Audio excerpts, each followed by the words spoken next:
सभी लोगों को मेरा प्रणाम। हमारे जो रंजना दीदी है मीटिंग के संचालक, उनको जन्मदिन की बहुत बहुत शुभकामनाएं। परमात्मा उसको चांद जैसी शीतलता दे और सूरज जैसा तेज प्रदान करे।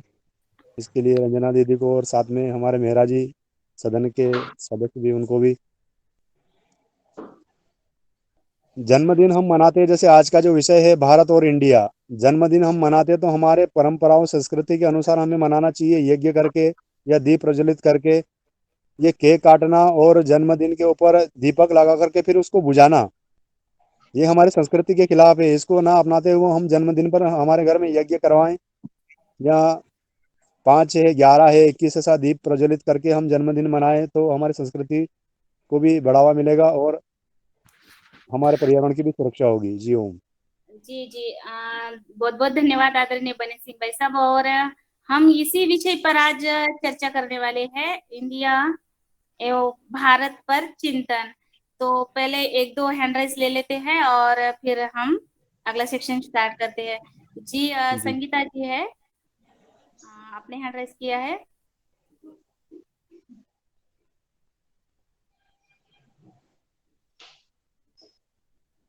जिन बहनों ने हैंड जी राइज ने किया बधाई है। देने के लिए हैंड रेज किया था, जिनने हैंड रेज किया था उन्हें बधाई दे दिया है जी पहले। जी जी जी, धन्यवाद। और चलिए हम आगे का सेक्शन हमारा इंडिया एवं भारत पर चिंतन।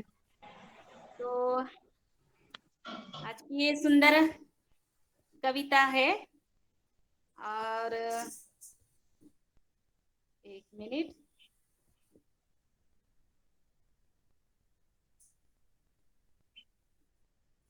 आ गई। चलिए अब शुरू कविता। तो ये हम सबको तय करना है कि हमें इंडिया में रहना है या भारत में। तो ये अपने अपने विचार लास्ट में सबको आदान प्रदान करने हैं अपने विचार। तो आपको इंडिया अच्छा है या भारत, ये तय करना है। इसीलिए आप है ना सभी, ये जो कविता है अच्छे से सुन लीजिए और फिर आपने अपनी सबको राय देनी है। तो चलिए, भारत विरुद्ध इंडिया पर ये जो कविता भेजी है आदरणीय मोहन नागर जी की कविता है। और ये आदरणीय पवन कुमार सर ने भेजी है और वो बताना चाहते हैं कि इंडिया या भारत, हम किस स्थान पर रहे। तो चलिए अद्भुत और सुंदर कविता हम सादर करते हैं, आप सुनिए। भारत में गांव है, गली है, चौबारा है। इंडिया में सिटी है, मॉल है, पंचतारा है। भारत में घर है, चबूतरा है, दालान है। इंडिया में प्लेट और मकान है। भारत में काका है, बाबा है, दादा है। भारत में काका है, बाबा है, दादा है, दादी है। इंडिया में अंकल आंटी की आबादी है। भारत में खजूर है, जामुन है, आम है। इंडिया में मैगी है, पिज्जा ये है, छलकते ये जाम वो है। कर रही है जिनका भारत शरीर में में है, मरे जा रही है उसके दोनों लिए। है, पत्तल है। इंडिया में पॉलीथीन प्लास्टिक बाटल है।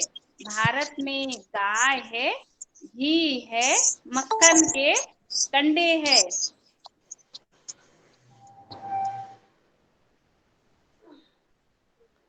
इंडिया में चिकन है, बिरयानी, अंडे है। भारत में दूध है, दही है, लस्सी है। इंडिया में विक्की, कोका, पेप्सी है। भारत में रसोई है, आंगन है, तुलसी है। इंडिया में रूम है, कमोड की कुर्सी है। भारत में कथड़ी है, खटिया है, खर्राटे है। इंडिया में बेड है, डनलप है, करवटे है। भारत में मंदिर है, मंडप है, पंडाल है। इंडिया में पब है, डिस्को है, हॉल है। ऐड आता है इसलिए पीछे चला जाता है। और भारत में गीत है, संगीत है, रिदम है। इंडिया में डांस है, पॉप है, आइटम है। भारत में बुआ है, मौसी है, बहन है। इंडिया में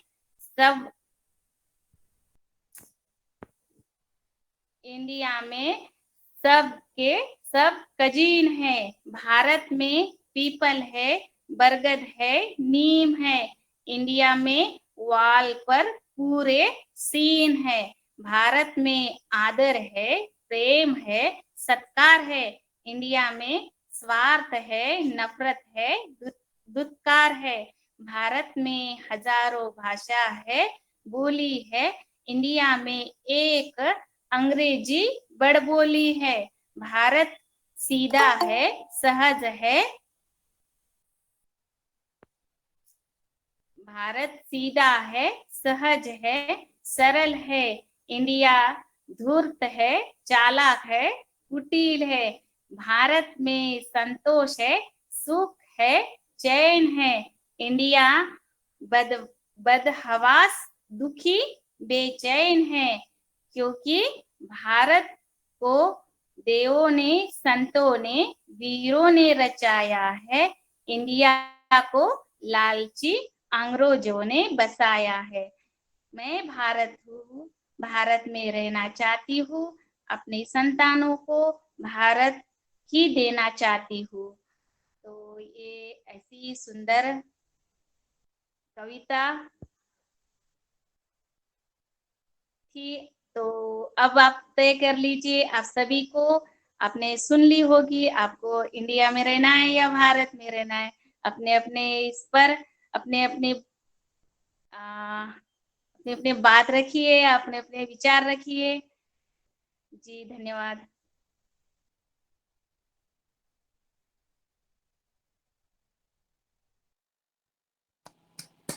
बहुत सुंदर। इंडिया और भारत में अंतर क्या है, यह आदरणीय रंजन ने अपनी कविता के माध्यम से प्रस्तुत किया। और हम सब भारतवासी हैं। हम इंडिया के व्यवहार को नहीं चाहते हैं। हम सब भारत की भाषा और भारत के भाव, भारत के विचार अपने मन में लाएं, क्योंकि हम भारतीय संस्कृति, भारतीय शिक्षा और भारतीय ऋषि और कृषि परंपरा को स्थापित करने के लिए परम पूज्य स्वामी जी, परम सिद्धि आचार्य जी, हमारे पतंजलि पीठ और राष्ट्रवादी विचारधारा के सभी भाई बहन लगे हुए हैं। और हम सब व्यवहार परिवार भारतीय संस्कृति और भारतीय शिक्षा और भारतीय सभ्यता को अपनाएं। धन्यवाद रंजना जी। कुछ बहनों ने हैंड रेज किया है, मैं चाहूंगा कि वो अपनी बात रखें। मैं आमंत्रित कर रहा हूं। सबसे पहले हैंड रेज किया है संगीता बहन जी ने। संगीतन महाजन जी, संगीता जी आप सादर आमंत्रित हैं, अपने परिचय के साथ अपनी बात रखें।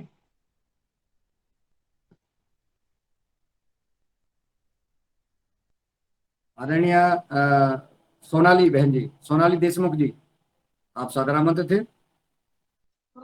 हमें भारत में ही रहना अच्छा लगेगा। और दीदी ने बहुत ही अच्छी कविता बोली है भारत के बारे में, वो बहुत ही अच्छा लगा।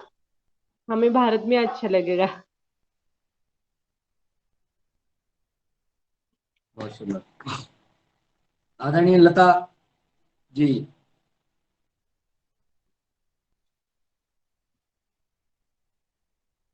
आदरणीय लता बहन जी, आप भी अपनी बात रख सकती हैं।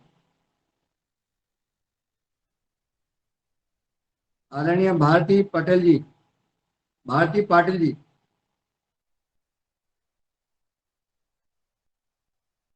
आदरणीय डॉक्टर किशोर दुबे जी।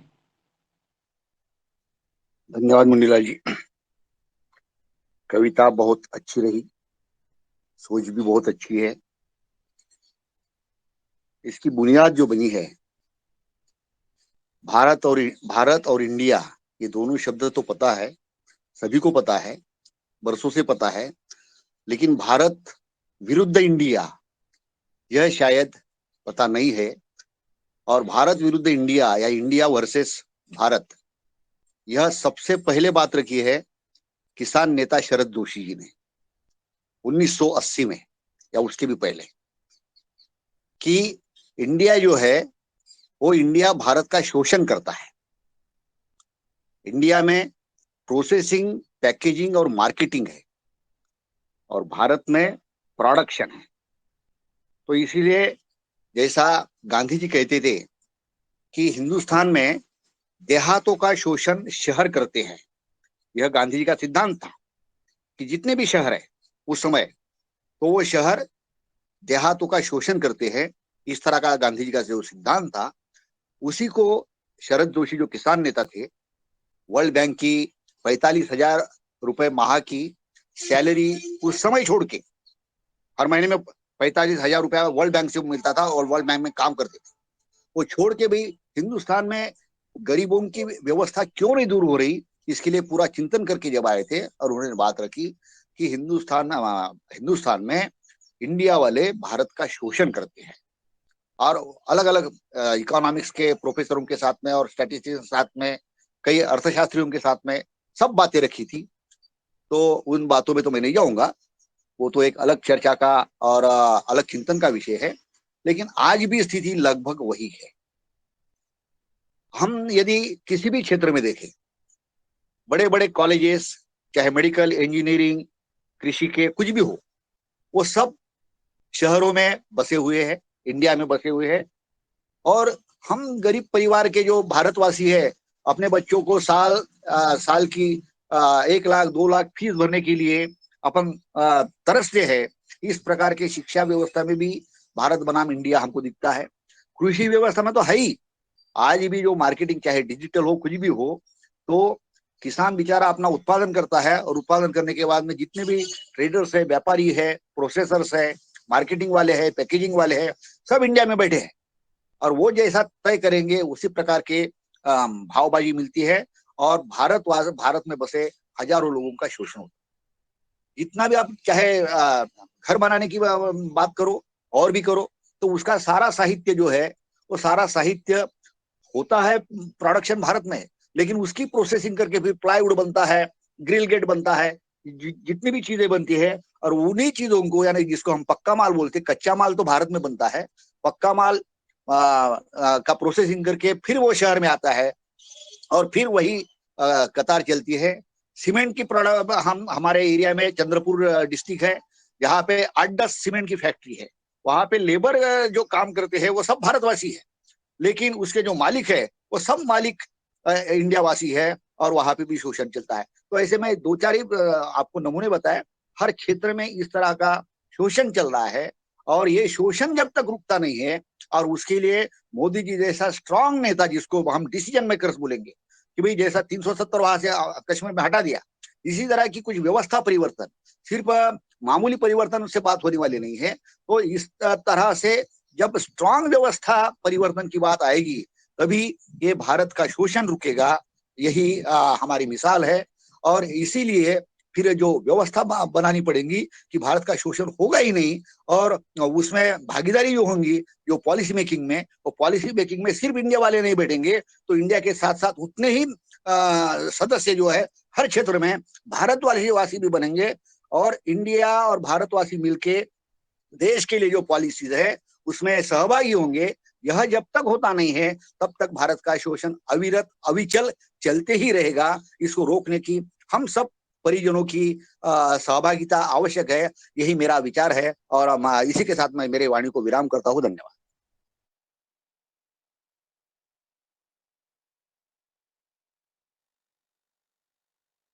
धन्यवाद आदरणीय डॉक्टर किशोर दुबे जी, आपने अपनी बात रखी, इंडिया और भारत में का आपने अपना सुझाव रखा, बात रखी। मैं आदरणीय मिथिलेश सिंह जी को आमंत्रित करता हूँ, वो अपनी बात रखें। आदरणीय मिथिलेश सिंह जी, जी मुजफ्फरनगर से। जी, एक बहुत ही सुंदर तरीके से इंडिया को और भारत को जी। डिफाइन किया गया कविता में। और यदि भारत की बात होती है तो हमारे तो रग रग में भारत ही बसा हुआ है। और दूसरी बात कि हम बिना चिंतन किए हुए और बिना सोचे समझे हुए अपने विवेक का इस्तेमाल न करके चमक दमक की तरफ बढ़ते हैं, और जब उसका पूरा हमें निचोड़ मिलता है तो लगता है कि हमने अपना कितना कुछ खो दिया। अभी बात करेंगे हम इंडिया की। वो थोड़ा सा ज्ञान है, मुझे सूक्ष्म ज्ञान है, लेकिन जब चर्चा है तो मैं थोड़ा इसको साझा करना चाहूंगी कि जब सब भारत के हिसाब से सिस्टम था, जैसे कि हमारे चाणक्य हुए, उनका अर्थशास्त्र हुआ, और पूरा विश्व चाणक्य के अर्थशास्त्र से ही अपनी नीतियां बनाता है। तो उस समय भारत की जीडीपी जो थी 38 थी, ये मैंने पढ़ा है। और कुछ भी मेरे को थोड़ा सा जब भी समय मिलता है तो मैं थोड़ा पढ़ती हूँ और इस बारे में। और आज भारत की जीडीपी कितनी है सभी को पता होगा कि 2% पे भी नहीं पहुंच पा रही हूँ। तब हमारा भारत जो है अपने सिस्टम से था, महिलाएं घरों में काम करती थी, पुरुष बाहर काम करते थे, और आज सब महिलाएं भी काम करती हैं और पुरुष भी काम करते हैं, और ना तो घरों में शांति है, और शांति की जगह घरों में कलेश है, सभी घरों में है। और पता नहीं हम कहाँ भाग रहे हैं और कहाँ दौड़ लगा रहे हैं, ये समझ में नहीं आता। और जैसे ही ये हमारी कविता आज पढ़ी गई, उसमें बहुत सुंदर से इंडिया को और भारत को डिफाइन किया। तो कम शब्दों में मैं यही कहूंगी कि वो हमारा जो पुराना भारत था, जिसके अनुसार हमारी अर्थव्यवस्था सोने की चिड़िया, भारत विश्व गुरु, तो वही सिस्टम आ जाए तो इससे अच्छा और क्या हो सकता है। जी बस, धन्यवाद। अपनी वाणी को विराम देती हूँ मैं। धन्यवाद आदरणीय मिथिलेश सिंह बहन जी, आपने बहुत महत्वपूर्ण बात कही है कि पहले भारत की जीडीपी क्या थी, आज क्या है। और आज हर घर में क्लेश है और पहले हर घर में शांति थी। उसका कारण आगे सदन चर्चा करेंगे इस विषय पे। आदरणीय रामकृष्ण रघुवंशी जी, आप सादर आमंत्रित हैं। आवाज पहुंच रही हो?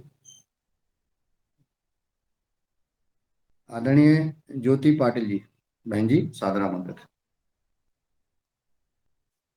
सभी को नमस्ते। मैं तो कुछ ज्यादा कह नहीं सकती, पर अभी इंडिया और भारत, इसमें जो बात हो रही है, तो हमारा भारत, मुझे अभी वो गाना याद आया कि मेरे देश की धरती सोना उगले उगले हीरे मोती। बहुत बढ़िया गाना हमारे फिल्म में था, है ना? और हमारी जो धरती है वो सोना उगलती है, पर आज ऐसी स्थिति हो गई है कि लोग उधर ज्यादा भाग रहे हैं। बराबर है। सबको ऐसा लगता है कि अरे बाप रे, मेरा लड़का अमेरिका, मेरा लड़का जापान, मेरा लड़का इधर, ऐसे बढ़िया मुंह करके बहुत बताते हैं। पर अपने अपने भारत में जो है वो किसी को पता नहीं। टैलेंट अपने भारत में ही है। हम अब क्या कर रहे हैं कि सब जापानी जो चीजें हैं वो इस्तेमाल कर रहे हैं। सबने ठान लेना है कि हम अपने भारत की बनी हुई चीज ही खरीदनी है। पर लोग क्या करते हैं, बाहर की चीजें। ऑनलाइन तो इतना बढ़ गया है अभी कि वही चीजें मंगाते हैं।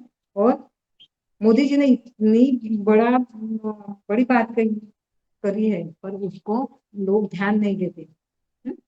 और सब पाश्चात्य संस्कृति, उधर तो लोग सुधर गए थे। इधर देखो कि घर घर में, मैं जब पूना गई थी तो पूना में जब मेरी लड़की की तरफ गई थी तो बाहर खाना खाने हम गए, तो सबके टेबल पे ड्रिंक्स थी और अपने बच्चे के साथ ले रहे थे। इतनी संस्कृति हमारी बिगड़ रही है। भारत की संस्कृति इतनी बिगड़ रही कि हम उधर की संस्कृति अपना रहे हैं। हमारी संस्कृति उधर के लोग अपना रहे हैं और हम उधर की संस्कृति इधर कर अपना रहे हैं। कि बच्चे के सामने हम लेने लग गए, ड्रिंक्स लेने लग गए। मुझे ऐसा लगता है क्योंकि उधर के लोगों को ठंड ज्यादा रहती है, फिर वो लोग लेते ही है सब। पर हमारी इधर गर्मी कितनी रहती है, इतने गर्मी में भी लोग एक बात, तो कितनी गलत बात है। संस्कृति सब खत्म कर रहे हैं, अपने लोग ही खत्म कर रहे हैं। इसलिए योगा भी जरूरी है कि योगा से हम योगी बनते हैं, पर लोगों को समझ में नहीं आता है। लोग अभी भी पाश्चात्य संस्कृति को अपना रहे हैं। बहुत बहुत बुरा लगता है। बहुत ऐसा लगता है देखने के बाद कि अरे ये क्या हो रहा है। बच्चों लोगों में भी वही हो रहा है, और हमारे में इतने टैलेंट है, हम उधर जाते हैं। अपने भारत में भी कुछ कर सकते हैं ना, इतना कुछ टैलेंट है हमारे इसमें, तो हम कर सकते हैं, पर लोगों को कुछ ऐसा होता नहीं है। तो मेरा यही कहना है, सबको कहना है, तो हम तो सब योगी हैं, तो हम ऐसी बात नहीं करते हैं, पर हम लोगों को बोलना कहना, मुझे बहुत अच्छा लगेगा कि हम सब कहेंगे कि नहीं भाई ये मत करो, ये बहुत बुरी बात है। भारत इंडिया अपना बहुत बढ़िया है। मैं भी, हमारे जो घर था तो 5 भाई थे। मेरे पिताजी बड़े थे सबसे। हम सब एक ही जगह पे रहते थे। मैंने सब देखा है कि कितना मजा आता था जब हम एक साथ रहते थे। अब सब अलग अलग रहने के लिए कहते हैं। किसी को बड़े लोग अच्छे नहीं लगते। इतनी संस्कृति हमारी हो रही है। भारत की संस्कृति हमें आगे बढ़ानी है, सबको बढ़ानी है। इसलिए भारत माता की जय। बहुत बढ़िया, बहुत सुंदर। आदरणीय ज्योति बहन जी, आपने महत्वपूर्ण बात कही है कि भारत की संस्कृति विदेशी अपना रहे हैं और विदेश की संस्कृति भारत वाले अपना रहे हैं। यह हमें सुधार करना है। हमें नकल जो हमारे भारतीय वासी करने लगे, इसको नहीं करना है। बहुत सुंदर आपका आपने प्रेरणास्पद बात कही। आदरणीय प्रणाली मराठी जी को मैं रखता हूँ, और 2-2 मिनट से ज्यादा कोई समय ना ले, क्योंकि समय की एक मर्यादा है। 8 बजे तक की क्लास चलेगी और सबके विचार भी आ जाए। आदरणीय प्रणाली मराठी जी। ओम, मैं आधा मिनट ही लूंगी। सदन को सादर प्रणाम। आज की योग कक्षा बहुत बहुत सुंदर हुई। ज्योति बहन, आपको भी सादर प्रणाम। आज की जो कविता हमारे सदन के सामने रखी है, अति व सुंदर है। बहुत अच्छा विषय सम्माननीय पवन जी ने हमारे साथ शेयर किया है। हम सब तो भारतवासी है, हमारे रोम रोम में भारत बसा है। भारतीय संस्कृति परंपरा का झंडा ज़्यादा से ज़्यादा लहराए, ऐसी मनोकामना है मेरी। साथ ही मैं ऐसा कहूँगी कि इस संस्कृति को आगे बढ़ावा देने के लिए मैं क्या कर सकती हूँ, मैं क्या करूँगी, ये बहुत बहुत ही महत्वपूर्ण होगा, ऐसा मुझे लगता है। तो मेरे स्कूल में तो संस्कृति को बढ़ावा देने के लिए स्कूल में खेती का शिक्षण, अपनी संस्कृति जिसमें बसी है रामायण, महाभारत, गीता, उनका भी थोड़ा सा परिचय दे सकती हूँ। स्कूल में निरंतर योग, कृषि और ओम। धन्यवाद। बहुत सुंदर। आदरणीय बहन, कम शब्दों में आपने अपनी बात रखी कि हम अपना क्या योगदान दे रहे हैं भारतीय संस्कृति अपनाने में। जो आप दे रही हैं उसका आपने चूंकि बात रखी है, और इसी प्रकार से सभी भाई बहनें, सबका कर्तव्य बनता है कि हम भारतीय संस्कृति में हम अपना योगदान दें। आदरणीय भगवान दास कुशवाहा जी सादर आमंत्रित हैं। जी, आज की योगाचार्य बहन जी को नमन। बहुत अच्छा योग कराया। और आज हमारे मेहरा जी और रंजना बहन जी के जन्मदिन की हार्दिक बधाई। और जो इंडिया और भारत पे जो कविता हुई बहुत अच्छी। तो हम लोग भारतवासी अपना भारत का भोजन भूल गए तो सभी लोग बीमार हो गए। तो उस पर मैं थोड़ा 4-5 लाइनें हैं वो बोल देता हूँ और समाप्त करूँगा। तो हम अपना खाना भूल गए, कौन से माह में क्या खाना चाहिए ये मैं आप लोगों को बता रहा, तो ध्यान से सुनेंगे। कच्चा आंवला खाएं चैत में, बैसाख में खाएं करेला, जेठ मास में दाखें लीजिए और अषाढ़ में केला, सावन मास में हल्का आहार, भादों रात न बिहारी, और कुंवर में मक्खन, कार्तिक में दूध, अगहन में आलू, और पूस माह में खावे बाजरा, माघ में खाएं रतालू, फागुन में घी शक्कर खावे और अपना स्वस्थ बनावे। अगर ये चीजें अपन महीने के हिसाब से खाते हैं तो हम स्वस्थ रहते हैं। और क्या नहीं खाना चाहिए? चैते गुड़ बैसाख तेल, जेठ में महुआ, अषाढ़ में बेल, सावन दूध न भादों मही, कुंवर करेला कार्तिक दही, अगहन जीरे पूसे धना, माघ में मिश्री फागुन चना। अगर ये हम नहीं खाते तो बीमार नहीं होंगे। इसी के साथ सभी को ओम वंदन। भारत में रहें और स्वस्थ रहें और जो कुछ है वही खाएं। जी ओम। बहुत सुंदर। शेयर आदरणीय कविता शेयर करें। जी, ये कविता ग्रुप पर शेयर करें, बहुत अच्छी है। हाँ, एक भगवान दास जी लिख के डाल दें आदरणीय भाई जी। और बहुत सुंदर आपने कविता के माध्यम से अपने हमें क्या खाना चाहिए और क्या नहीं खाना सुन चाहिए। लेंगे सब लोग, रिकॉर्डिंग तो है, तो रिकॉर्डिंग सुन लेंगे सब लोग, उसमें तो पहुंच गई। हाँ बिल्कुल रिकॉर्डिंग है। रिकॉर्ड ये रिकॉर्ड हो रहा है। इसको यूट्यूब पर योगहार यूट्यूब है, योगहार लिखेंगे आप हिंदी में, यूट्यूब पर जाएं और सारी रिकॉर्डिंग आप देख लें और उसको देखें और शेयर भी किया करें। अशोक पटेल जी सारनाथ मंत्र थे। जी, आज की जो कक्षा बहुत अच्छी रही, बहुत ही शानदार आज का कार्यक्रम। और बहन रंजना जी और मेहरा जी को जन्मदिन की बहुत बहुत बधाई, हार्दिक शुभकामनाएं। भारत देश तो अद्भुत है और इस देश की संस्कृति को मारवाड़ ने बहुत संजोया है। मारवाड़ जो हमारा राजस्थान है वही हमारी संस्कृति को संजोए हुए है। वही संस्कृति पूरे देश में मारवाड़ के कारण बहुत ही अच्छी फैली हुई है।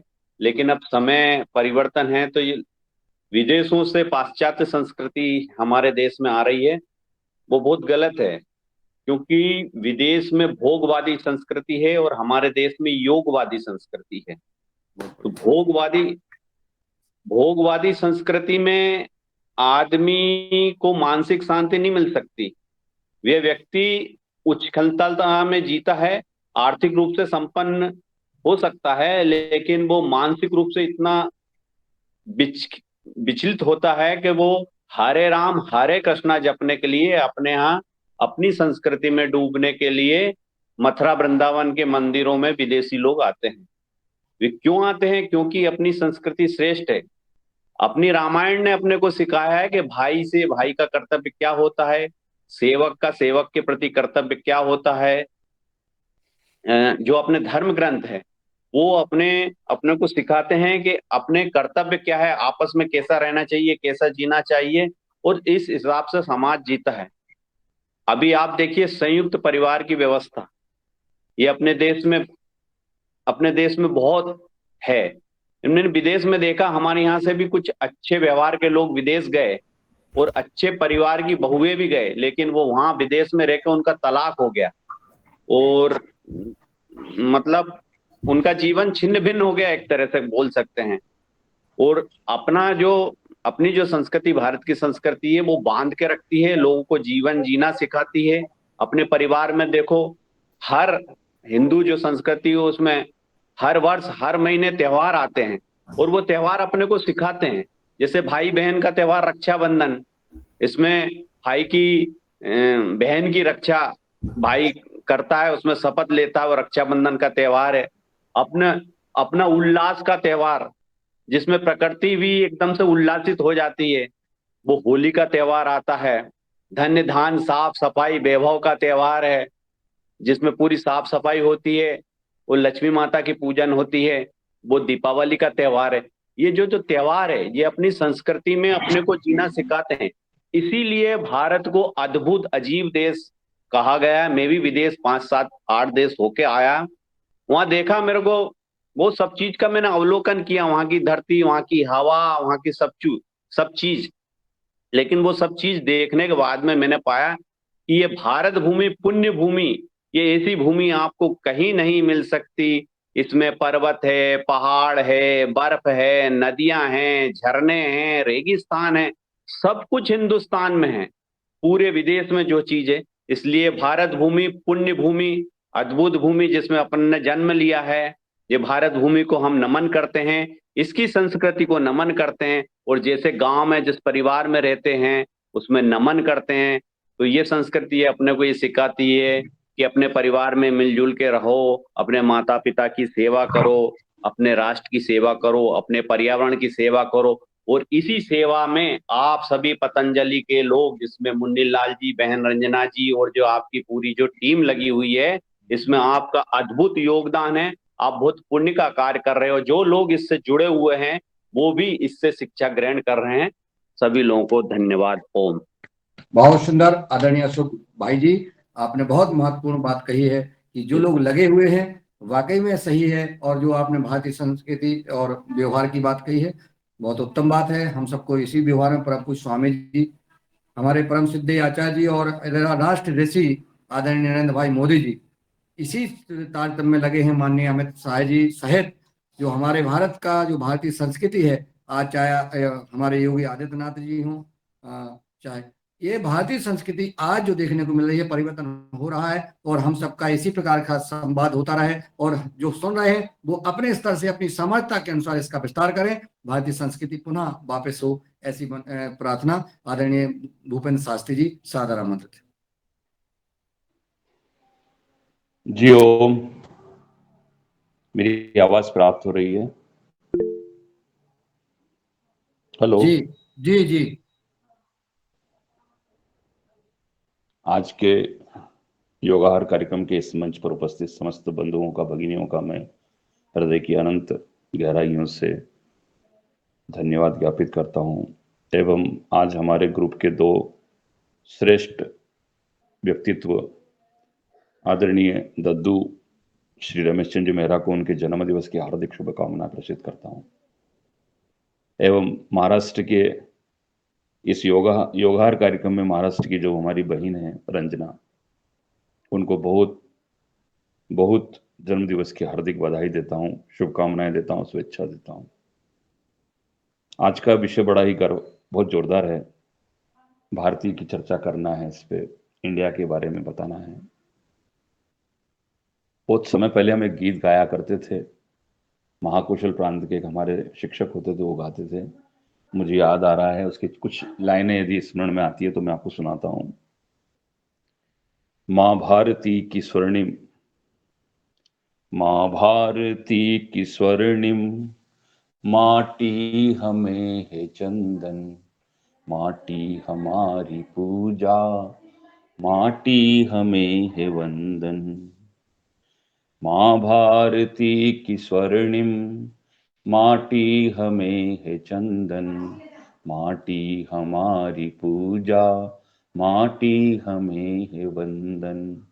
है धन्य वो जो जन्मे इस पावनी धरा पर, है धन्य वो जो जन्मे इस पावनी धरा पर, वरदायनी धरा पर, सुखदायनी धरा पर। कभी राम इसमें खेले, कभी खेले नंद नंदन, माटी हमारी पूजा, माटी हमें है वंदन। माँ भारती की स्वर्णिम माटी हमें है चंदन, माँ भारती की माटी, माटी हमें है चंदन। मेरे अवध की सरयू श्री राम को बुलाती, मेरे अवध की सरयू श्री राम को बुलाती, मथुरा में मातु जमुना कान्हा के गीत गाती, मथुरा में मातु जमुना कान्हा के गीत गाती। रुद्राभिषेक करती काशी में गंगा पावन, रुद्राभिषेक करती काशी में गंगा पावन। माटी हमारी पूजा, माटी हमें है वंदन, माटी हमें है वंदन। माँ भारती की जय। उत्तर के हिमालय से लेकर, एक पद मैंने इसमें रख लिया है, वो नहीं सुनाना चाहता हूं। उत्तर के हिमालय से लेकर सागर के प्रथम बिंदु तक ये जो भूभाग है इसे भारत कहा जाता है, और इसी भूभाग पर जो जन्म लिए हैं वो सब धन्य हैं। गीत में आया है कि यहाँ भगवान श्री राम आए हैं, भगवान कृष्ण आए हैं, और राम और कृष्ण की इस धरती पर हम अगर जन्म लिए हैं तो ये सौभाग्य का विषय है कि हम भी धन्य हैं। इस पवित्र पावन भूमि का वर्णन जितना किया जाए उतना कम है। हम ग्राम संस्कृति पर भी आधारित हैं। हमारे यहाँ महान संस्कृतियों में व्यक्तित्व की संस्कृति भी बड़ी है, चरित्र की संस्कृति भी बड़ी है, और चरित्र की महानता की वजह से ही हम आज, हमारे महापुरुषों की वजह से भारत के लोग पूरे विश्व में जाने जाते हैं। शिकागो धर्म सम्मेलन में स्वामी विवेकानंद जी को बोलने का समय नहीं मिला। जब वो बोलने के लिए खड़े हुए तो ऐसा कहते हैं कि उन्होंने पहली बार विश्व के मंच पर जो पहला शब्द बोला था, उससे विश्व का समाज परिचित नहीं था। भद्र पुरुषों एवं भद्र नारियों के इस्तेमाल की जगह उन्होंने पहली बार कहा कि भाइयों और बहनों। रिश्तों के इस परिचय का पहली बार उदाहरण शिकागो धर्म सम्मेलन में भारत के एक ऋषि ने दिया। बहुत सुंदर। हमारे यहाँ रिश्तों की मर्यादा है, हमारे यहाँ धर्म की मर्यादा है, और हम नदी को भी संस्कृति मानते हैं। इसीलिए कहा है कि सरयू राम को बुला रही है और जमुना कृष्ण को बुला रही है। और आज के इस शुभ अवसर पर 2 दिन बाद शायद हमारे यहाँ पे कोई फैसला आने वाला है। काशी की वह गंगा रुद्राभिषेक के लिए जाना चाहती है। हमारी एक बड़ी प्रतीक्षा हो गई है। देश का अमृत काल चल रहा है। राष्ट्र ऋषि नरेंद्र भाई मोदी बोल रहे हैं कि यह अमृत काल चल रहा है, और जब अमृत काल आता है तो स्मरण बड़े हो जाएंगे। भारतीय संस्कृति हमें, जो हमारे पुरखों से प्राप्त हुई है, उसे हमें सजो के रखना है और उसको आगे भी ट्रांसफर करना है।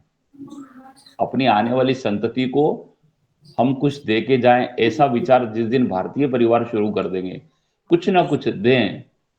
सावन में शंकर जी के दर्शन करवा दे, रामनवमी में राम के दर्शन करवा दे, जन्माष्टमी पर कृष्ण के दर्शन करवा दे, तो हमारी ये जो परंपरा है अक्षुण्ण रहेगी और आगे निरंतर बढ़ती रहेगी। सरयू का स्मरण हो, सप्त नगरियों का स्मरण हो, सारी हमारी पवित्र नदियों का, हमारी सभ्यता का विकास नदियों के किनारे हुआ है। ग्राम स्थापना में सबसे जरूरी विषय जो था, गांव की स्थापना का सबसे बड़ा जो विषय था, वो नदी सभ्यता ही था। इसीलिए गीत के दूसरे पद में नदियों के बारे में कहा गया है। और तीसरा विषय थोड़ा कठिन है, तो उसको मैंने रख लिया है। और आज के इस विषय वस्तु के ऊपर मेरा यही प्रतिपादन है। भारत माता की जय। सभी का बहुत बहुत धन्यवाद। आप जैसा आपका नाम है आदरणीय भूपेंद्र शास्त्री जी, आपको दिन भर और कई दिनों तक भारतीय संस्कृति और धर्म के ऊपर आप देते रहेंगे, क्योंकि इसे एक समय का थोड़ा सा यहाँ समय कम। मैं इस प्रशंसा के लायक नहीं हूँ। बहुत अद्भुत लोग हैं इस संसार में। योगाहार का यह मंच बहुत श्रेष्ठ है। आपने जो कहा है उसको हम रिपीट नहीं करना चाहते, बहुत समय लग जाएगा। लेकिन जो आपने काशी विश्वनाथ की बात कही है कि माँ जो है गंगा का अभिषेक, रुद्राभिषेक की प्रतीक्षा कर रहे हैं हमारे भोलेनाथ शंभू, निश्चित ये पूर्ण हो और होगा ही। मैं आदरणीय दिनेश जी सेमवाल जी को सादर आमंत्रित कर रहा हूँ कि वो आए और सदन में अपनी बात रखें। आदरणीय दिनेश जी सेमवाल जी हैं क्या सदन में? शायद नहीं है। आदरणीय रंजना जी ने हैंड रेज किया था। आदरणीय रंजना किंकर जी, मेरी आवाज आप तक पहुंच रही है? आप सादर आमंत्रित हैं। आदरणीय शरद वर्मा जी। जी रंजना जी बोलिए बोलिए। जी ओ पहले शरद भाई आप बोलिए, फिर मैं बोलूंगी। आज की योगशाला बहुत अच्छी रही और सदन को कोटि कोटि प्रणाम। आज हमारी बहन जी का बर्थडे है, जन्मदिन है, तो उन्हें बहुत सारी शुभकामनाएं हैं कि वो हमेशा इसी तरीके से हंसते रहें और ऐसे ही हमारे मंच का संचालन करते रहें। हमेशा उनकी जोड़ी सलामत रहे और वो खूबसूरती से इसी तरीके से बढ़ते रहें। आज हमारे दादू का भी बर्थडे है, जन्मदिन है, तो उन्हें भी बहुत सारी शुभकामनाएं हैं। और दादू शायद है नहीं, वो शायद नर्मदा जी स्नान करने गए होंगे आज, उनका था कि मुझे आशीर्वाद लेने जाना है। नहीं, तो अभी आ रहे उन्हें हैं, भी दिख रहे स्क्रीन पर, दिख रहे आ गए मेरा। क्या? अरे वाह हाँ, वाह आ वाह गए, आ दादू, गए। बिना वो बिना बिना दादू हमारी को बहुत सिफारिश बहुत किए हुए। नहा धो के गंगा मैया, नर्मदा मैया के जय। स्नान करके आ गए वो चमचम। योगाहार कार्यक्रम में दादू हमारे बहुत मेन भूमिका रखते हैं और बहुत उनका आशीर्वाद रहता है इस कार्यक्रम में। वो हमेशा ऐसे चिरायु रहें और खूब ऐसे ही चमकते रहें और दमकते रहें जी। आज का जो अभी भ्राता शास्त्री जी ने बहुत अच्छे से उसका चित्रण रखा, जो मन को बहुत छुआ और बहुत बातें रखी। मेरा तो आपको बताना है कि भारत को आजाद कराने वाले जो लोग हैं, वो भारत का नाम ही लेके गोली खाई है उन्होंने। जिन लोगों ने आजाद करवाया है भारत को, उनके अंतिम शब्द भारत ही थे। किसी के मुंह से इंडिया शब्द नहीं निकला।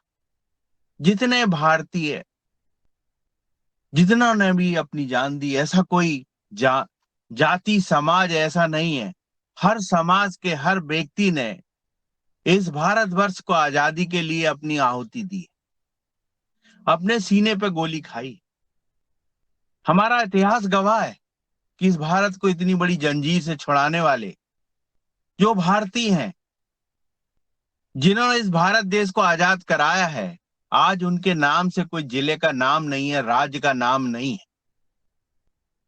आज ऐसे लोगों के नाम पर राज्य या जिले का नाम है, स्टेशन का नाम है, जिनका कोई बहुत ज्यादा योगदान नहीं है देश में, लेकिन जिनने इस देश को जंजीर से मुक्त कराया, आजाद कराया, उनके नाम पे कोई भी बड़ा जिला, कोई भी बड़ा इमारत, ऐसी नाम उनके नहीं है जो होने चाहिए। यथार्थ में तो वही राम और लक्ष्मण वही थे जिनने इस भारत देश को आजाद कराया। उन्होंने गोली खाते समय भारत नाम लिया है। वंदे मातरम की गूंज को पूरे देश में जान लगा के चला है। आज भी माननीय मोदी जी आते हैं तो भारत माता की जय उनका पहला शब्द होता है।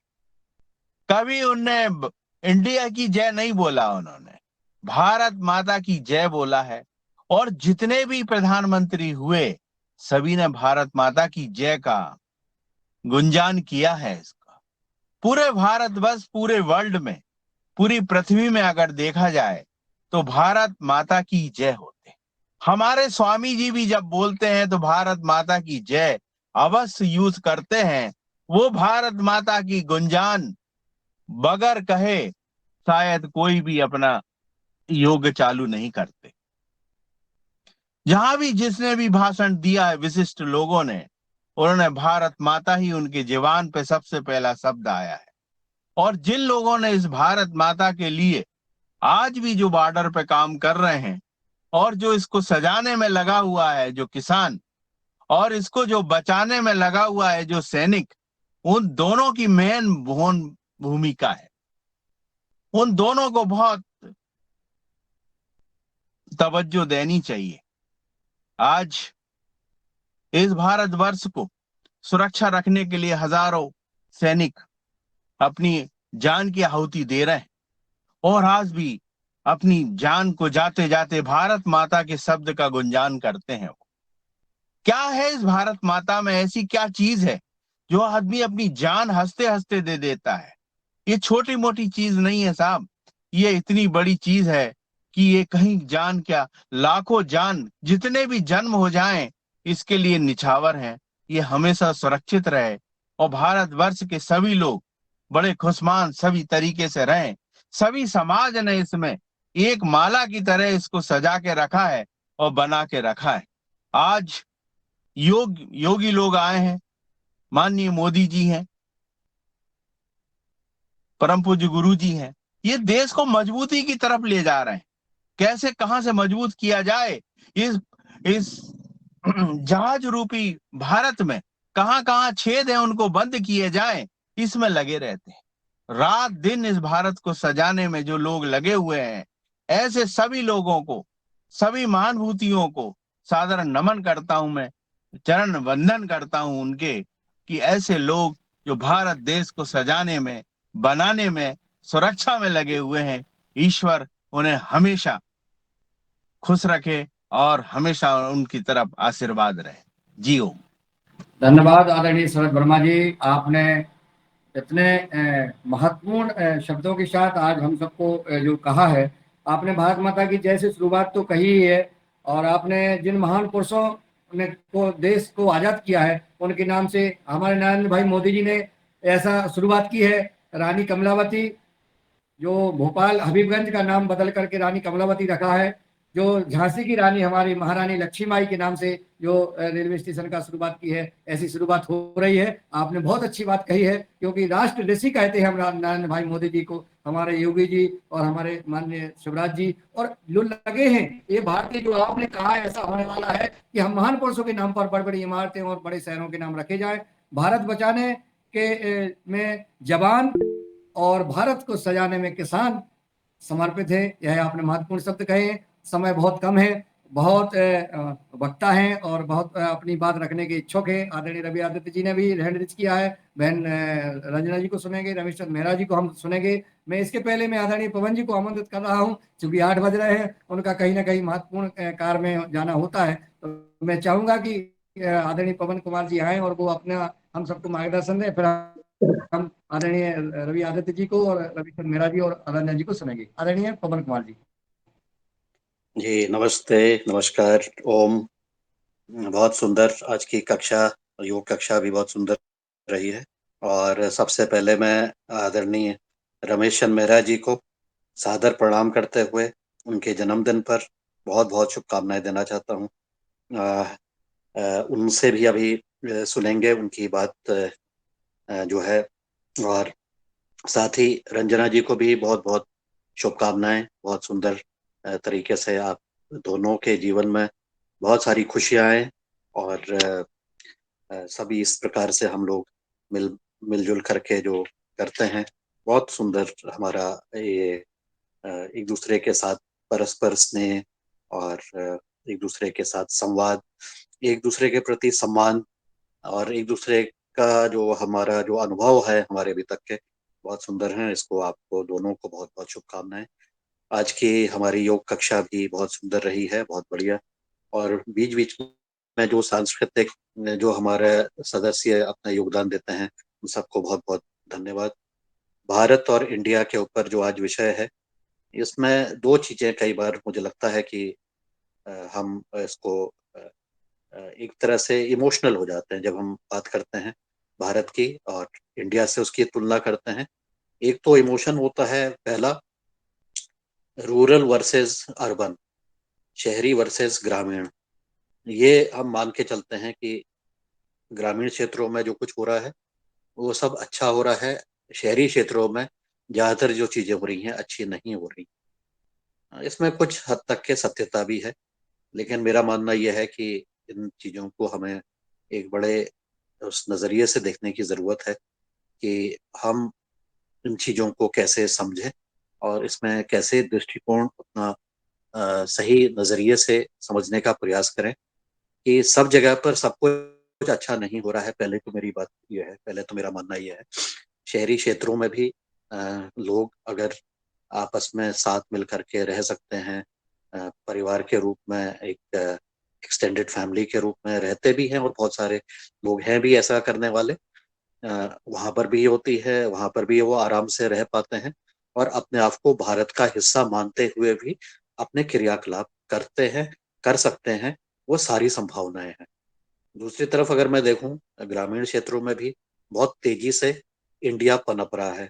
उसमें भी बहुत सारी भी जो विकृतियां हैं जो कि हमारे शहरी क्षेत्रों में मानते हैं कि होती हैं, और वहां पर भी निकल के आ रही हैं। तो इसके बीच में हम कैसे अपनी स्थिति में रहते हुए जहाँ पर भी हम योगदान कर सकते हैं, या जो हम समझ सकते हैं अपनी समझ के साथ, इन चीजों में हम सामंजस्य, चाहे हम इंडिया में रहें चाहे हम भारत में रहें, चाहे हम शहरी क्षेत्रों में रहे, मतलब इंडिया और भारत की बात नहीं है, शहरी क्षेत्रों में रहे चाहे ग्रामीण क्षेत्रों में रहे, अगर हमारा व्यवहार ठीक नहीं है तो वही हमारे लिए फिर दूसरी तरह से चीजें आ जाती। तो पहले तो एक बार ये हमें इसको स्थिति अनुसार इसको समझने की जरूरत है।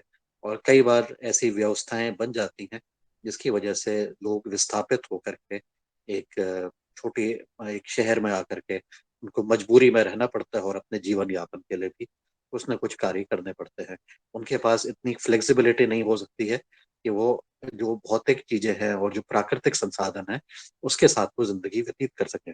लेकिन हाँ, अपने परिवार के साथ रह के, अपने मित्र जनों के साथ रह के, और भी जो लोग हैं उनके साथ रह करके कुछ न कुछ सांस्कृतिक रूप में और बाकी भावनात्मक रूप में तो वो जुड़ सकते हैं, और शायद जुड़ते भी हैं, कई सारे लोग जुड़ते भी हैं। तो एक तो ये चीज बहुत महत्वपूर्ण है इसको समझना। दूसरी चीज है भाषा की, कि जब हम इंडिया की बात करते हैं तो हमें लगता है ये अंग्रेजी है, और जब हम भारत की बात करते हैं तो हमें लगता है कि ये तो हिंदी है, तो अपना है। लेकिन ये भाषा वाली बात भी मुझे लगता है कि इसमें भी हमें विचार करने की जरूरत है।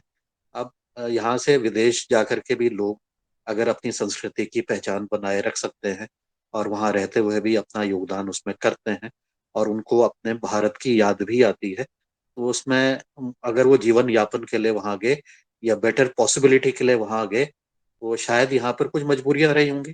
कई सारी व्यवस्थाएं ऐसी हैं भारत में, इंडिया में, जिसको हम कह सकते हैं, जो मजबूरीवश व्यक्ति को विदेश भी भेजती है। कुछ तो अपने वो सामर्थ्य की वजह से जाते हैं, लेकिन कुछ मजबूरीवश भी वहां पर जाना पड़ता है कि यहाँ पर अपॉर्चुनिटी उतनी अच्छी नहीं है, तो हमने दूसरी जगह जा करके उसको करने का प्रयास किया। हालांकि वहां से भी जब लोग रहते हैं तो अपना जीवन यापन और बाकी सब चीजें, अपनी संस्कृति को नहीं भूलते हैं। उनको मौका मिलता है तो जरूर पूरे जोर शोर के साथ अपनी जो संस्कृति है, अपनी जो भारतीय संस्कृति है, उसका वो सेलिब्रेट करते हैं, उसमें आनंद लेते हैं, क्योंकि उनकी जड़ें उससे जुड़ी हुई। तो ये चाहे विदेश में रहे, चाहे शहर में रहे, चाहे वो किसी भी भाषा बोले, और भारत भारत में कितनी सारी भाषाएं हैं, बहुत सारी भाषाएं हैं। एक भाषा लेकिन जिसने थोड़ा ज्यादा जनसंख्या जिसकी थी, वो थी हमारी हिंदी, और इस वजह से हमने उसका नाम भारत भी इसमें से, भारत माता की जब हम बात करते हैं, तो ये प्राचीन समय से ही हम, चाहे विभिन्न भाषाएं रही हैं, उन्होंने इसको भारत माता का एक स्वरूप के रूप में पूजने का प्रयास किया हुआ है। लेकिन सब जगह की, अब हम तमिलनाडु में जाएंगे या फिर हम असम में जाएंगे, तो वहां पर भी लोग बातचीत करेंगे, लेकिन वो हो सकता है कि कुछ शब्द अपने अपनी भाषा में भी करें। तो एक तो ये भाषा वाली बात भी जो है उसको भी हमें देखना देखना है कि इसको हम किस प्रकार से समझते हैं, और दूसरे जो भाषा बोलने वाले जो लोग हैं, क्या वो इस स्वरूप को, जो भारत का एक यूनाइटेड स्वरूप है, एक यूनाइटेड, उसकी एक हमारे मन में एक भावना है, उसको भी वो मानते हैं। तो ये भाषा को भी मुझे लगता है कि उतना ज्यादा उसमें बहुत ज्यादा नैरो माइंडेड रूप से नहीं देखते हैं, एक वृहद रूप से हमें भाषा को भी देखने की जरूरत है। हाँ, सुविधा के लिए हमने इसको मान लिया कि हम भारत माता को हम अपना मानते हैं, तो अपने एक यूनाइटेड स्वरूप में देखना चाहते हैं। तो सवाल यह है कि अब हम इसके लिए करेंगे क्या, हम करना क्या है। क्या इंडिया में जो लोग रहते हैं, इंडिया की, अगर हम इंडिया को केवल अर्बन दृष्टिकोण से देखते हैं, तो वहाँ के लोग अपने जीवन को कैसे बेहतर बना सकते हैं, जो जो बातें जो पंक्तियों में लिखी हुई है, कविता में लिखी हुई थी, उसको हम अपने बेहतर बनाने के लिए, समग्र रूप से बेहतर बनाने के लिए, भौतिक संसाधन और बाकी जो प्राकृतिक संसाधन है, उसके साथ ही और भी जो संबंधों के रूप में उसके बनाने के लिए क्या कर सकते हैं।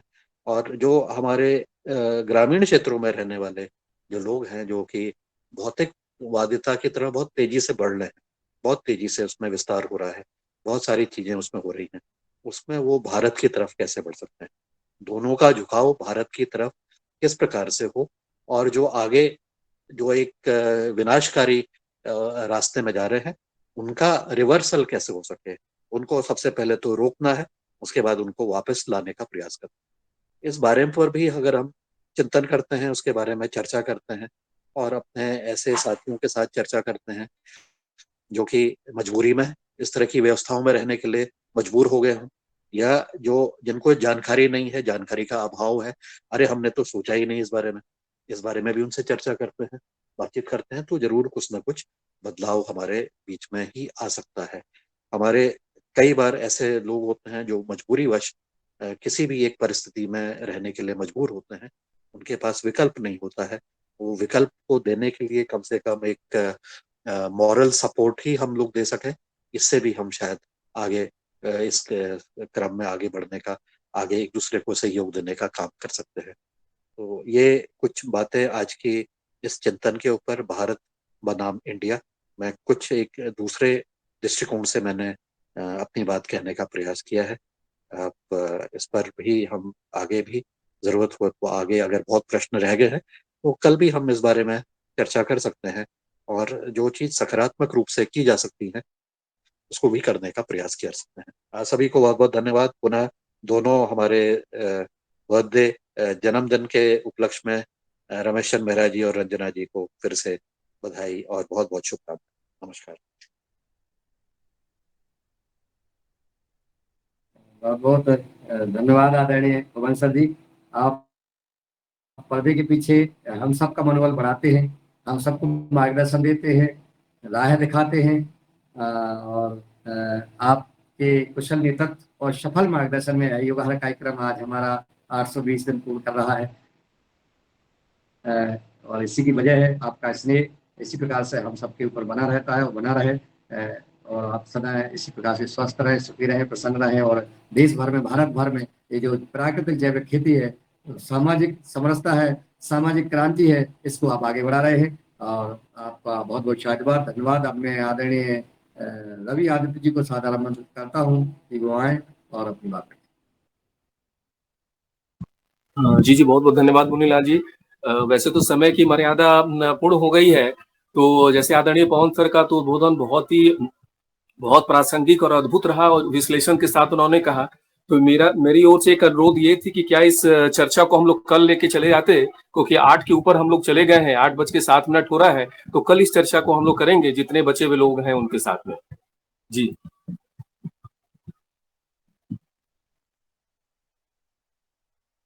धन्यवाद आदरणीय रवि जी। कल जो है हम चर्चा जारी रखेंगे, कल और परसों क्या आगे रखेंगे। जो हमारे सदन में हमारे महत्वपूर्ण सुझाव देने के लिए उत्सुक हैं हमारे सदस्यगण, उनके सबके सुझाव को सुना जाएगा। यह कार्यक्रम चलता रहेगा, क्योंकि भारतीय संस्कृति और शिक्षा, भारतीय व्यवहार ही रीढ़ है हमारे समाज की। इस विषय पर निश्चित चर्चा होगी। अब मैं आमंत्रित करता हूँ आदरणीय रंजना गिनीकर जी को कि वो आए और अपने बात रखें सदन में। आपको पुनः जन्मदिन की हार्दिक बधाई, शुभकामनाएं। सदा स्वस्थ रहें, सुखी रहें, प्रसन्न रहें, हंसते रहें, मुस्कुराते रहें, और आपका परिवार, सब परिवार खूब खुश रहें, और इसी प्रकार से पुरुषार्थ करती रहें। और सादर आमंत्रित है रंजना जी।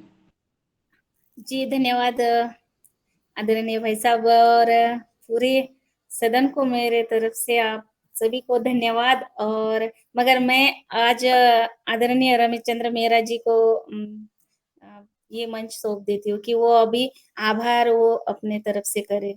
जी मेहरा जी भाई साहब, सादर आमंत्रित है आप। आप संचालन नहीं कर रही हैं, आप संचालन नहीं कर रही हैं, संचालन हम कर रहे हैं। ये कोई बात हुई क्या? मैं बुला मैंने तो आपको सुना है।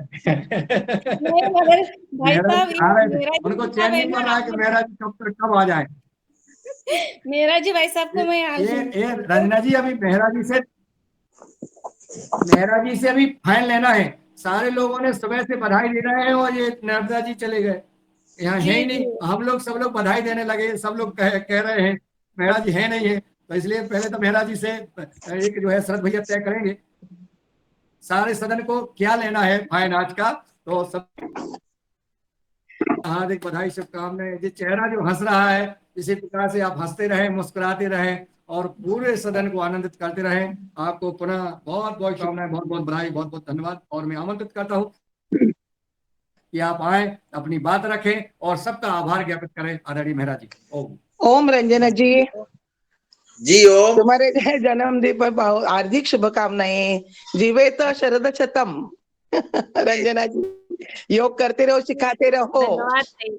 बहुत अच्छे तरह जी सिखाते। जी, बस यही हाँ, करना है। और दादू और जी को सादर प्रणाम और जन्मदिन पर बहुत बहुत बहुत शुभकामनाएं मेरे जी से। जी जी जी जी, ओम सभी को ओम प्रणाम। ओम सदन को ओम। नमन। और आज मेरा और आदरणीय रंजना जी का जन्मदिन है। पिछली बार हमने बड़े गोपनीय ढंग से अपने जन्मदिन को धर्मकुंडी में किसानों के साथ मनाया था। इस बार भी हम ऐसे ही सोच रहे थे कि अपना जन्मदिन जो है बड़े गोपनीय ढंग से बच्चों के बीच अपने जो हमारा गांव का स्कूल है उसमें मनाएंगे, और वो मनाना भी है। परंतु रंजना जी ने आज से 3 दिन पहले ही मेरे को पकड़ लिया। और पिछले बार मेरा जी, आप भाई साहब आपने कहा था कि हमारा था, मगर आपने कहा था कि मेरी भी जन्मदिन की खुशियां आपको मिल जाए, इसीलिए आपने बताया नहीं था। आपका अगले दिन हुआ था, तो फिर इस दिन हमें पता था, इसीलिए हमने आज किया। और आप भी अपने गांव जा रहे हैं और मैं भी अपने मायके में जा रही हूँ, बच्चों के साथ अपने घर में तो अपना जन्मदिन बना रहे हैं। जी, तो आज नाती पोती के साथ तो खैर मनाए ही, वो तो घूम ही रहे थे आगे पीछे। पर अभी गांव में जो गांव के जो बच्चे हैं स्कूल में, वहां पर भी हम एक छोटा सा मनाएंगे, बातचीत करेंगे उनसे। तो इस तरह से, और आज जो भारतीय संस्कृति और सभ्यता की बात हुई है, तो हमारी संस्कृति तो बहुत मजबूत है। उसमें तो लोग आ रहे हैं, मिल रहे हैं, और बहुत विदेशी लोग मिल रहे हैं। परंतु सभ्यता हम जो है वो सभ्यता में घालमेल हो रहा है, संस्कृति में तो नहीं हो रहा, सभ्यता में हो रहा। और हमने, चाहे वो अर्बन के हो चाहे शहर के हो, हमारी सभ्यता जो है वो पाश्चात्य हो रही है। और यही जो सभ्यता और संस्कृति, इसमें जो थोड़ा सा अंतर है, तो हम देखेंगे प्रभुपाद स्वामी के माध्यम से जो हरे राम हरे कृष्ण का जो चल रहा है, आज पूरे संसार में भारतीय संस्कृति और गीता का जो है महत्व बढ़ा है। और ना केवल छोटे, बल्कि ये IITian भी जितने हैं, अधिकांश लोग आपको उस मार्ग पर जाते हुए दिख रहे हैं। ये सब पूर्व जन्म के ऋषि रहे हैं, और ऋषि होने के कारण वर्तमान में जन्म लेकर के फिर से उसी तरह के काम कर रहे हैं। 2 दिन से हम, अभी पिछले दिनों हमने आदरणीय चेतन जी को सुना, वर्मा जी को सुना। ये सब क्या है? ये इतने बड़े बड़े जगह पर होते हुए भी भारतीय संस्कृति की या लोगों की चिंता करते हैं। ये सब ऋषि मुनियों का काम है। ये सब लोग ऋषि तुल्य है। आज आप सब लोगों ने हमें बहुत बहुत आशीर्वाद दिया है। आपके आशीर्वाद हम आज स्वीकार करते हैं। और आज जो हमारे सदन में उपस्थित हैं, आदरणीय पवन कुमार जी, आदरणीय मुन्नीलाल जी, आदरणीय जो है हमारे शरद भैया, आपने भी हमें बहुत बहुत सराहा है, दादू दादू कहकर के प्रचारित प्रसारित कर दिया है। हमारे भगवान दास जी, भूपेंद्र शास्त्री जी, आपने भी बहुत अच्छी बातें कही, हम लोगों को बहुत आशीर्वाद दिया है। बने सिंह जी, छाया भाई पाटिल जी, डॉक्टर किशोर दुबे जी, गजानन बाजर जी, ज्योति पाटिल जी, कल्पना कोटले जी, मिथिलेश सिंह जी, नरेंद्र जी, नीलकंठ सांवले जी, प्रणाली महाराटे जी, प्रणाली जी, रवि आदित्य जी, रूप सिंह जी, शरद वर्मा जी, स्मिता जी, सुमित जी, पटेल साहब, उमा शंकर, वैशाली जी, उगार, और जो नाम छूट गए हैं उन सबको हम बहुत हृदय से उन सबका आभार मानते हैं कि उन्होंने आज हमारे अच्छे जीवन की खुशहाली की बात की है, हमें आशीर्वाद दिया है। तो मैं अपनी तरफ से और रंजना जी की तरफ से आप सब लोगों को बहुत बहुत बधाई देता हूँ जी। ओम सादर वंदन नमन। जी धन्यवाद बहुत बहुत आदरणीय मेरा जी भाई साहब,